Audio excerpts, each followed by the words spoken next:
الرحيم saaka waxaan isugu nimid shir looga hadlayo khataraha shacabkeena Soomaaliyeed kala soo gudboonaaday dalka Suudaan shirkaas oo lagu qabtay airportka oo ayna ka soo qayb galeen xafiiska wasaaradda arrimaha dibadda iyo xafiiska ergeyga gaarka ah migrationka ambassador Maryan Yasin shirkaas wuxuu ku saabsanaa sidii diyaar garow rasmi ah loogu sameey lahaa in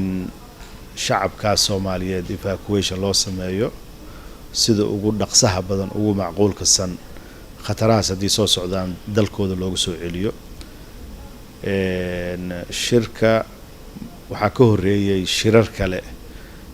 waxaa la abuuray task forces runtii oo arrintan khaas u ah oo xafiisyada madaxweynaha xafiiska ra'iisul wasaaraha wasaaradda arrimaha dibadda ambassadorada Soomaaliya u fadhiya Ethiopia Sudan South Sudan Masar intaasba ay qayb ka yihiin oo loogu talagalay in xaaladda Suudaan iyo shacabka naga degan si hoose oo dhow loola socdo sidoo kale waxaa la focus gareeyay oo dhaqsi loo abuuray meel ay iska register gareeyaan oo online ah ayaa si dhaqso ah loo sameeyay taas waxaa haddaba iska register gareeyay dad kor u dhaafayo 460 waxaan rajaynaynaa in registrationka uu sii socdo waxaan also raadinay goobaha ugu suuragalsan dadkaas in evacuation looga sameeyo oo ay u soo dhawaadaan waxaa kamid ah magaalooyinka Kadaarif oo u dhow xadadka Eritrea iyo Ethiopia iyo magaalada Kasabala labadaas magaalo ayaan hadda si horodhac ah ula wadaagayna shacabka Soomaaliyeed Suudaan degan Suudaan naga jooga ama ardaha ahaadaano ama ganacsato ama qaxooti hore u sii joogayba inay u sii dhawaadaan oo ay markii waqtiga uu u saamaxo ay halkaas ka sii dhawaadaan waa u duceynaynaa Suudaan in Ilaahay dhibka uu halkaas uga ekeeyo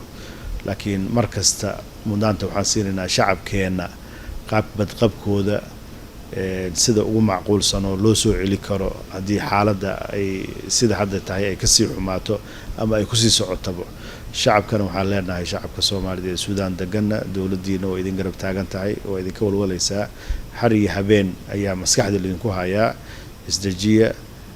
ogaada in hal jiray dawladdiina idin garab taagan tahay in sida ugu dhaqsaha badan oo ugu macquulsan oo muwaadiniinta kale idin la midka ah oo dawladaha kale ka soo jeedo sida loogu walwalayo si ka fiican la idinka walwalayaa waxaadna heli doontaan respond iyo maxaa la dhihi jiray sida ugu macquulsan in xiriir joogto ah la idin la sameeyo waa ka warqabnaa in wasaabiyo groupya ay ku wada jiraan oo xaaladahooda si hoosan ula soconaa waana si labalaabayna hadii Ilaahay raali ka noqdo safaaradda si waxa la jira aan hakarasho lahayn ayay u shaqeysaa oo way la xiriirtaa dhammaan shaqaalaha safaaradda Soomaaliya u fadhiyo Suudaan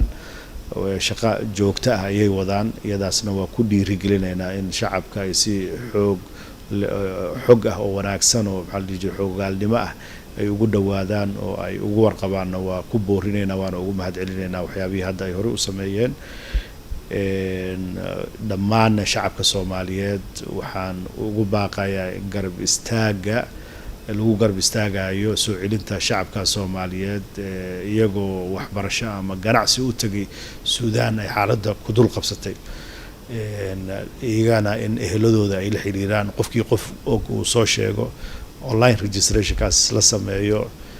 markaad xog heshidaad qofkii aad wax u qaban kartaa iyadoo xogta leeyahay dadka wax looma qaban karo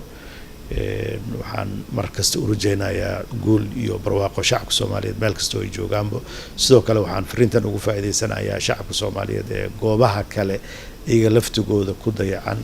ee raba in dalkooda ay ku soo noqdaan waxaan leeyahay dowladda Soomaaliya idin garab taagan tahay waa har iyo habeen waa idin garab taagan yahay waana laga shaqeynayaa dalkiina hooyo ugu soo noqon lahaydeen